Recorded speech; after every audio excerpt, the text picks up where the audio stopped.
নমস্কার বন্ধুরা, simple life with প্রথমে অন্য একটি ব্লগে স্বাগতম জানাচ্ছি। আশা করি তোমরা সবাই ভালো আছো আর আমরাও ভালো আছি। সকাল সকালে দেখো ঠাকুর দিয়ে দিচ্ছি, তারপরে চা খেয়েছি, চা আর দুধি পিঠা খেয়েছি আমি আর মনে। খাওয়া দাওয়া কমপ্লিট করার পরে স্নান করে স্কুলে গিয়েছি আমি আর মনে। দেখো স্কুলের জন্য রেডি হয়ে রাস্তাতে হেঁটে হেঁটে যাচ্ছিলাম। তারপর আধা রাস্তা থেকে অটো পেয়েছি। তারপর আমি গল্প করে যাচ্ছিলাম। দেখো কি সুন্দর ফুল, দোকানে ভিডিও করে নিয়েছি। অনেক সুন্দর ফুল একটা জিনিস যে দেখতে মন না যায়, সব কিছুই ভালো হয়ে যায়, তার জন্য একটু ভিডিও করে নিলাম। কত সুন্দর ফুলগুলি দেখো। তারপরে দুপুরে খাওয়া দাওয়া রেডি করলাম।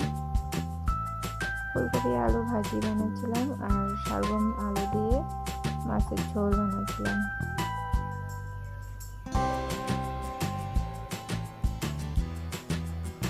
দেখো ভালোভাবে শালগমগুলো ভেজে নিচ্ছি। তারপরে জল দিয়ে পরিমাণ মতন জল দিয়ে মাছগুলো দিচ্ছি ফোটার জন্য।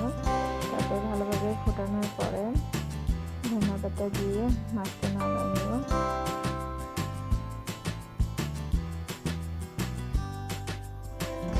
তারপরে আমরা ওরা অতিথি এসেছিল, নতুন অতিথি দেখো।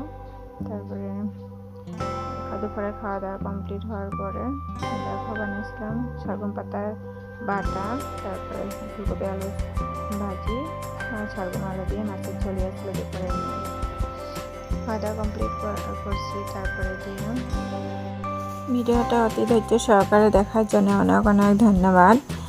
আর পরবর্তী ভিডিওতে দেখা হবে অন্য একটি ব্লগের সাথে। আজকের জন্য টাটা। পারলে একটি লাইক কমেন্ট করে দিও। টাটা।